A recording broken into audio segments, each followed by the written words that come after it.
जदि आपण धान मंडी रे धान विक्रय करबा पई पंजीकरण करिसंती पंजीकरण कला परे आपण मानकु धान मंडी रो धान विक्रय करबा पई टोकन मध्य मिलि सारिछि ताहले एही खबर आपण मानक पई बहुत गुरुत्वपूर्ण रहिछि। प्रत्येक चासी भाई मानक पई एही खबरटी बहुत गुरुत्वपूर्ण। आपण माने धान मंडी रे धान विक्रय करबा पूर्वरु एही सब सूचना गुड़िक प्रति विशेष ध्यान देवे। जदि आपण माने एही सूचना गुड़िक विषय रे किछि बुझु नाहंती जानू नाहंती ताहाले आपण माने धान मंडी रे जतेबेले धान नेकी जिवे सेतेबेले अनेक सारा असुविधार मध्य सम्मुखीन हेबे, जहा कि आपण मानकु धान मंडी रे एही सब प्रक्रिया करिया पई पड़िबो। तो आपण माने पूर्वरु जानि गले आपण मानक पई भलो। तो भिडियोटी को आरंभ करबा पूर्वरु आपण समस्त को कहि रखिबी चैनल जदि नुआ करी आपण भिडियोटी देखु थांती ताहाले वीडियो को लाइक करी चैनल को सब्सक्राइब करी पाखरे थिबा घंटी चिन्ह को दबाई दियंतु। भिडियोटी को आपण माने आरंभरु शेष पर्यंत देखिबे सबु किछि सूचना गुड़िक विषय रे जानि परिबे बुझी परिबे। धान मंडी रे धान विक्रय करबा पूर्वरु चासी भाई मानक पई कोन रहिछि सरकार का तरफ सूचना बिना स्किप रे आपण माने देखि नियंतु। डिटेल्स सूचना गुड़िक आपण जानिबा को पाइबे। सबुठु बड़ कथा हला केते क्विंटाल रे आपण मानकर केते धान कटिबो। धान मंडी रे जो मिलर माने अछंती आपण मानकर प्रति क्विंटाल रे से माने केते केजी धान काटिबे एटा आपण माने जानिबा निहाती दरकार। देखंतु सरकार तरफ कौनसी कटनी छटनी हब नाही। धान मंडी रे जो मिलर रहिचंती आपण मानकर प्रति क्विंटाल रे किछि ना किछि धान काटिबे। अनेक चासी भाई माने कमेंट्स करिथिले जे धान मंडी रे आमको एथर केते टंका मिलिबो। तो रेट रे मध्य किछिटा परिवर्तन मध्य देखिबा को मिलिछि।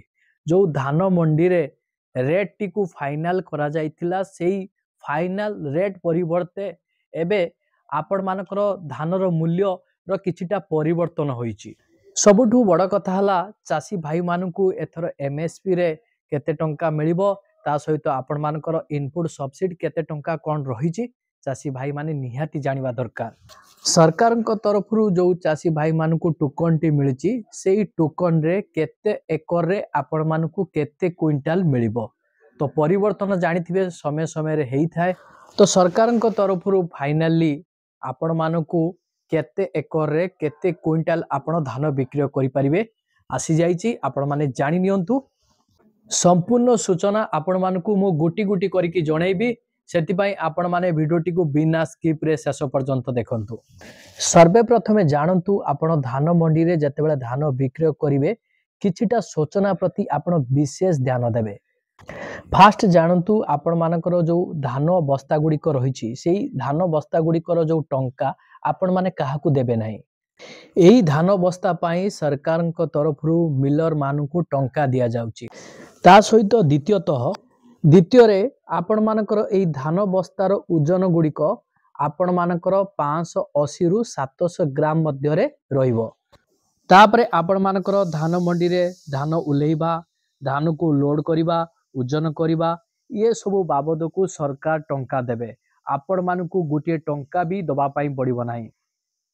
जतेबेले आपण धान मंडी रे धान विक्रय करिया पाई धान बस्ता गुड़िक नेबे तो उलेइबा पाई केवल आपण मानकर पैसा लागिबो। ता सहित आपण मानकर ओजन करिबा आउ से धान गुड़िक को लोड करिबा बाबद को आपण माने टंका देबे नाही। तापरे आपण मानकर जो धान मंडी रे जो कटनी चटनी मिलर माने करूचंती ताको मध्य आपण माने विरोध करि पारिबे। आपण माने चुपचाप रहिबेनी विरोध करिवे। जदि अधिकरु अधिक धान काटुचंती तो तार कारण मध्य पचारिबे। पचारिकी आपण माने कटनी छटनी रुकिबा पई आपण माने चेष्टा करिवे। तापरे आपण मानकर धान मंडी रे जतेबेले आपण धान विक्रय करिया पई जिबे तो सेतेबेले आपण मानकर धानर क्वालिटी चेक करा जिवो। तो क्वालिटी चेक मिलर माने करंती। बहुत धान मंडी रे मिलर माने करंती। धान मंडी रे मिलर माने चेक करि परिबेनी। आरएमएससी अधिकारी माने चेक करिवे आ चेक कला परे आपण मानकर क्वालिटी से ही जणैबे। तापरे सबुठु गुरुत्वपूर्ण कथा हला धान मंडी रे जो चासी भाई प्रथमे धान आनिकी गदा करितिबे तांकोरी ही प्रथमे धान उठिबो आउ काहारी उठी पारिबे नाही। सीरियल करा जिवो जे प्रथमे किए आसिला तापरे किए आसिला ସେଇ ଅନୁସାରେ ତାଙ୍କର ନାମ ରହିବ, ସେଇ ଅନୁସାରେ ଚାଷୀ ଭାଇମାନଙ୍କର ଧାନ ଗୁଡ଼ିକ ଉଠିବ। ତାପରେ ଦେଖନ୍ତୁ, ଚାଷୀ ଭାଇମାନେ ଧାନ ମଣ୍ଡିରେ ଧାନ ଗୁଡ଼ିକ ଗଦା କରିକି ରଖିଥାନ୍ତି, କିନ୍ତୁ ସେଇ ଧାନ ଗୁଡ଼ିକର ରକ୍ଷଣାବେକ୍ଷଣ ବ୍ୟବସ୍ଥା RMC ତରଫରୁ କରାଯିବ। ଆପଣମାନେ ଏଥର ବ୍ୟସ୍ତ ବିବ୍ରତ ହେବେ ନାହିଁ, ଯେମିତିକା ଆପଣମାନଙ୍କର ଧାନ ଗୁଡ଼ିକକୁ ଜଗିବେ, ଆଉ ବର୍ଷା କବଳରୁ କେମିତି କ'ଣ ଆପଣମାନଙ୍କର ଧାନ ଗୁଡ଼ିକ ରକ୍ଷା ହେବ, ତ ତା ପାଇଁ ମଧ୍ୟ RMC ବ୍ୟବସ୍ଥା କରିବ। ସବୁଠୁ ବଡ଼ କଥା ହେଲା, ଯେଉଁ ଚାଷୀ ଭାଇମାନଙ୍କର ଧାନର ଟଙ୍କା କେମିତି ମିଳିବ, କେଉଁ ପ୍ରକ୍ରିୟାରେ ଏଥର ଚାଷୀ ଭାଇମାନଙ୍କୁ ଟଙ୍କା ପ୍ରଦାନ କରାଯିବ। ଆଉ ଦେଖନ୍ତୁ, ସରକାରଙ୍କ ତରଫରୁ ଘୋଷଣା କରାଯାଇଥିଲା ଯେ ଆପଣମାନଙ୍କୁ DBT ମାଧ୍ୟମରେ ଟଙ୍କା ମିଳିବ। ତ DBT ହେଲା ଆପଣମାନଙ୍କର ଡାଇରେକ୍ଟ ବେନିଫିଟ୍ ଟ୍ରାନ୍ସଫର। ଏହାରି ମାଧ୍ୟମରେ ଆପଣମାନଙ୍କର ଖାତାକୁ ଟଙ୍କା ଆସିବ। ଏହା ପାଇଁ ଚାଷୀ ଭାଇମାନଙ୍କୁ ତାଙ୍କର ଆଧାର କାର୍ଡଟିକୁ ବ୍ୟାଙ୍କ ଆକାଉଣ୍ଟ ସହିତ ଲିଙ୍କ କରିବା ଆବଶ୍ୟକତା ରହିଛି। ଯଦି ଆପଣମାନଙ୍କ ଆଧାର କାର୍ଡଟି ବ୍ୟାଙ୍କ ଆକାଉଣ୍ଟ ସହିତ ଲିଙ୍କ ଅଛି ତ ଭଲ କଥା। ଯଦି ଲିଙ୍କ ନାହିଁ, ତାହେଲେ ଆପଣମାନେ ଯଥାଶୀଘ୍ର ଆଧାର କାର୍ଡଟିକୁ ବ୍ୟାଙ୍କ ଆକାଉଣ୍ଟ ସହିତ ଲିଙ୍କ କରିନିଅନ୍ତୁ, ଚେକ୍ ମଧ୍ୟ ଥରେ କରିନିଅନ୍ତୁ। ତାପରେ ଆପଣମାନଙ୍କ ଆକାଉଣ୍ଟରେ DBT ଆକ୍ଟିଭ ଅଛି କି ନାହିଁ ଥରେ ଆପଣ ଚେକ୍ କରିବେ। DBT ଯଦି ଆକ୍ଟିଭ ନଥିବ, ଆପଣମାନଙ୍କର ଧାନର ଯେଉଁ ଟଙ୍କା ଆସିପାରିବନି, ଅସୁବିଧାରେ ଆପଣ ସମ୍ମୁଖୀନ ହେବେ। ତ DBT ଚେକ୍ କରିବା ପାଇଁ এই ଭିଡ଼ିଓର ଡିସ୍କ୍ରିପ୍ସନରେ ମୁଁ ଆପଣମାନଙ୍କୁ ଲିଙ୍କ ପ୍ରୋଭାଇଡ଼ କରିଦେବି। ଆପଣମାନେ ସେ ଲିଙ୍କ ଉପରେ କ୍ଲିକ୍ କରି ଆପଣଙ୍କ ଆକାଉଣ୍ଟରେ DBT ଅଛି କି ନାହିଁ ଆପଣ ଚେକ୍ କରିପାରିବେ। ଯଦି ଆପଣଙ୍କ ମୋବାଇଲ ମାଧ୍ୟମରେ କରିପାରୁନାହାନ୍ତି, ତାହେଲେ ଆପଣମାନେ ଯେଉଁଠି ଆପଣ ଖାତା ଖୋଲିଛନ୍ତି ସେଇଠିକି ଆପଣ ଯିବେ, ଆଉ ସେଠି ଆପଣମାନଙ୍କ ଆକାଉଣ୍ଟରେ DBT ଅଛି କି ନାହିଁ ବ୍ୟାଙ୍କ କର୍ମଚାରୀଙ୍କୁ ପଚାରିବେ, ସେମାନେ ଆପଣଙ୍କର DBTକୁ ଆକ୍ଟିଭ କରିଦେବେ। ତାପରେ ଗୁରୁତ୍ୱପୂର୍ଣ୍ଣ କଥାଟି ରହିଛି, ଆପଣଙ୍କ ପାଖକୁ ଯେଉଁ ଟୋକନଟି ଆସିଛି ସେଇ ଟୋକନର ପରିମାଣ କହିବାକୁ ଗଲେ ଆପଣ କେତେ ଏକରରେ କେତେ କୁଇଣ୍ଟାଲ ଧାନ ବିକ୍ରୟ କରିବେ। ତ କିଛି ଚାଷୀ ଭାଇମାନଙ୍କର ଠିକଠାକ ରହିଛି, କିନ୍ତୁ ଆଉ କିଛି ଚାଷୀ ଭାଇମାନଙ୍କର ଏହାର ଅସୁବିଧା ମଧ୍ୟ ପରିଲକ୍ଷିତ ହୋଇଛି। ଯାହା ଆମେ ପରିଲକ୍ଷିତ କରିଛୁ 11 କୁଇଣ୍ଟାଲରୁ ଆପଣମାନଙ୍କର 13 କୁଇଣ୍ଟାଲ ଆସିଛି। ଆଉ କିଛି ଚାଷୀ ଭାଇ କମେଣ୍ଟସ୍ କରିଥିଲେ, ହ୍ୱାଟ୍ସଆପ୍ରେ ମଧ୍ୟ ସେମାନଙ୍କର ସ୍କ୍ରିନଶଟ୍ ମଧ୍ୟ ସେୟାର କରିଥିଲେ ଯେ ଯେଉଁମାନେ 5 ଏକରରୁ କମ୍ ଜମି ଦେଇଛନ୍ତି ସେମାନଙ୍କର ଯେଉଁ ଟୋକନଟି କୁଇଣ୍ଟାଲ ପ୍ରତି ବହୁତ କମ୍ ରହିଛି। ଏହା ସହିତ ସରକାରଙ୍କ ତରଫରୁ ସୂଚନା ଥିଲା, ଯେଉଁ ଜାଗାମାନଙ୍କରେ ଜଳର ସୁବିଧା ରହିଛି ତ ସେମାନଙ୍କର 19 କୁଇଣ୍ଟାଲରୁ 20 କୁଇଣ୍ଟାଲ ମଧ୍ୟରେ ତାଙ୍କର ଟୋକନ ଆସିଛି। ଆଉ ଯେଉଁ ଜାଗାରେ ଜଳର ବ୍ୟବସ୍ଥା ନାହିଁ, ତ ସେ ଜାଗାମାନଙ୍କରେ ଆପଣମାନଙ୍କର କୁଇଣ୍ଟାଲ ପିଛା 11ରୁ 13 କୁଇଣ୍ଟାଲ ମଧ୍ୟରେ ଆସିଛି।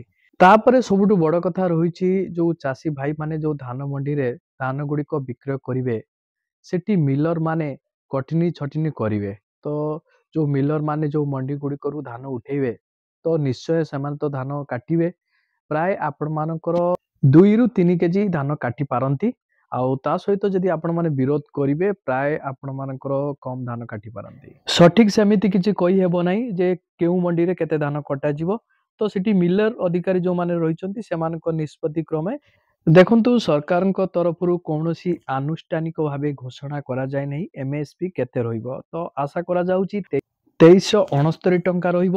ଆଉ ଆପଣମାନଙ୍କର ଇନପୁଟ ସବସିଡି ଯେଉଁ 800 ଟଙ୍କା ରହିବ, ସେଇ 800 ଟଙ୍କାରୁ 69 ଟଙ୍କା ମାଇନସ୍ କରି ଆପଣମାନଙ୍କୁ 731 ଟଙ୍କା ମିଳିବ। ଯାହା ସୋସିଆଲ ମିଡ଼ିଆରେ ଆପଣମାନଙ୍କର ଚର୍ଚ୍ଚା ହେଉଛି ଯେ କି ଆପଣମାନଙ୍କର 2369 ତା ସହିତ ଆପଣମାନଙ୍କର 731 ଟଙ୍କା ମିଶି ଆପଣମାନଙ୍କୁ 3100 ଟଙ୍କା ହେବ ବୋଲି ଆଶା କରାଯାଉଛି, କିନ୍ତୁ ସରକାରଙ୍କ ତରଫରୁ ଏଯାଏଁ ଆନୁଷ୍ଠାନିକ ଭାବେ ଘୋଷଣା କରାଯାଇ ନାହିଁ।